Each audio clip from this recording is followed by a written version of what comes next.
Let us continue, children. Now we will start the next topic. This is breathing, respiratory cycle. So you know that breathing is a part of respiration. For respiration to take place, breathing is must. And you also know in general how do we explain breathing. It is the inhalation, that is intake of air, and exhaling, that is giving out air. When we inhale oxygen rich air, and when we give out, that is we breathe out carbon dioxide rich air. We call it breathing. It is a physical process, and we say that breathing includes three processes, that is inspiration, expiration, and a short respiratory pause. When we inhale in, that is breathing in is also known as inspiration, or you can call it as inhalation. You can see here inspiration or inhalation. And when we breathe out, that is called expiration, or it is also known as exhalation. So for breathing to occur, we first inspire, that is we inhale, then we exhale, and in between there is a short respiratory pause. Fine. Now this process of breathing is not as simple as we think. Actually, it involves many organs take part, and that is how oxygen is means air is forcefully enters in our body. The organs which take part in this process, muscular process, actually it is, these are the various parts of your body which play role are firstly diaphragm, like they have shown in this way. This is a side view, breathing in, breathing out, or you can call it inhalation and exhalation, or you can say inspiration and expiration. Now diaphragm, along with these are the ribs,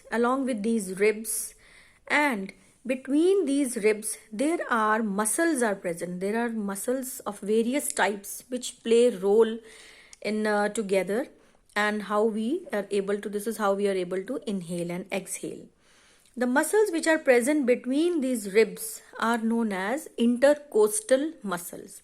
So you have to remember that between the ribs here we will have external, we have both external intercostal muscles, intercostal. When we say inter means in between and costal refers to ribs, intercostal muscles. And we also have internal intercostal muscles. They both are, these type of muscles are present everywhere in between the ribs. So don't be confused regarding its, actually it depends upon their position. So just you need to know is, we have external intercostal muscles and internal intercostal muscles. These are the muscles which connect the ribs, which are present in between the ribs all around. Fine. So, you know, now what is diaphragm? Diaphragm, we can call it as a muscular sheet on which your lungs rest. The action of these muscles, diaphragm and your ribs, or you can say thoracic cavity, all these three take part, and this is how the air help the air to like forcefully enter inside the body. So let us see what are the series or what are the changes which take place during inhalation, that is when we breathe in. Now the normal position of diaphragm is dome shaped. The diaphragm in normal position will be dome shaped, means somewhat arched, or if I would explain you, means it is some way this arched position. So when the muscles contract, it flattens. So this is arched position, this is flattened. Okay. Now first of all, the external intercostal muscles contract. With the contraction of external intercostal muscles, diaphragm flattens. So you can see here diaphragm has flattened. It becomes this way, straight and flattens. When it flattens, what will happen? Your ribs will be elevated. Elevated means ribs are protruding outward and upward. With this, the volume of thoracic cavity increases. You can compare this one and this one. During breathing in, volume of thoracic cavity has increased. So when the volume increases, dear children, pressure will decrease. So pressure inside, the pressure of the air will decrease. To equalize the pressure, air from outside, it forcefully enters in the body. This process is known as inhalation. So what all things have taken place? Or we can see from here breathing movements in humans. See, external intercostal muscles contract, internal muscles will remain relaxed. So when external intercostal muscles contract, diaphragm also contracts and is flattened downward.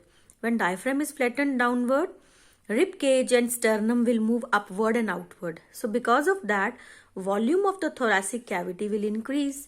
When the volume will increase, air pressure inside will decrease.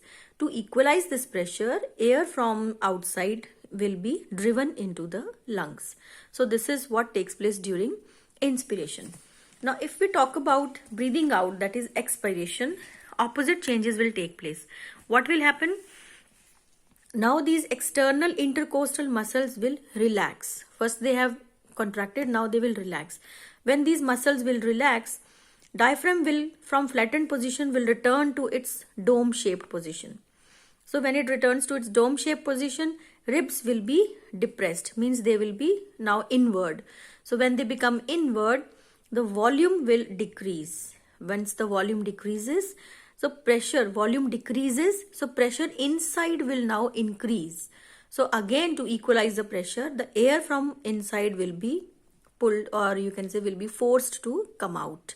And this is how we exhale. So you may find it little slightly difficult in the beginning, but you don't have to worry about that. You just read and compare from here. Once you know inspiration, you can write for expiration. So during inspiration, external intercostal muscles contract. Then what happens? Diaphragm flattens. When diaphragm flattens, then rib cage will move upward. Volume increases. Volume increases means pressure decreases. Pressure decreases inside. So air from outside will enter in the body. Now during expiration, what will happen? External intercostal muscles will relax. So when they will relax, diaphragm will also relax and it will move upward again to dome shape. And because of this, the volume will decrease. Volume of the cavity inside will decrease, and therefore when volume will decrease, pressure will increase inside, and due to which air will be forced out of the lungs, and this process will be called as expiration. Okay, so this is the mechanism how inhalation and exhalation takes place, and you can read it from here. So same things which are written in the table are described over here. The next topic is control of breathing movements. Here they have explained that these breathing movements, they are involuntary actions, and you all have discussed in class 8, we have studied in nervous system that involuntary actions are controlled by medulla oblongata. So the breathing movement, the center which controls the breathing movements also lies in medulla oblongata. Then we have certain definitions. These definitions we will discuss later on.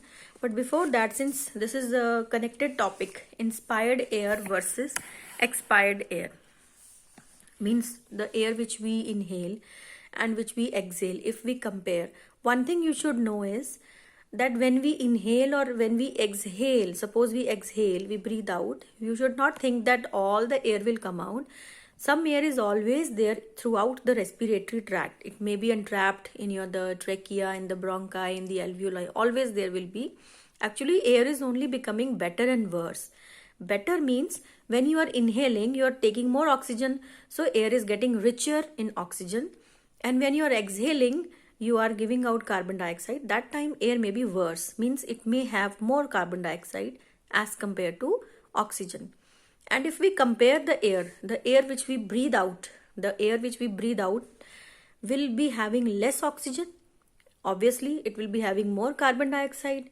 It may have some water vapor, and it is warmer also according to the temperature of the body. And it also may contain some kinds of bacteria.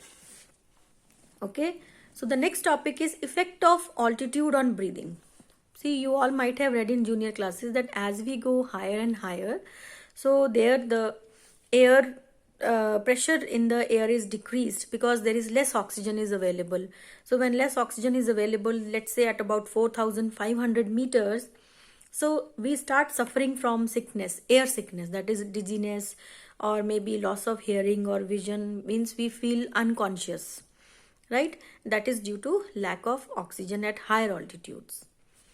And in the last, we will discuss there are two terms. One is hypoxia, one is asphyxiation. These two terms are, you can say, the conditions which are related to respiration or breathing. Hypoxia is deficiency of oxygen. You need to study these two. Hypoxia is deficiency of oxygen reaching the tissues. If less oxygen is available, when will be less oxygen available?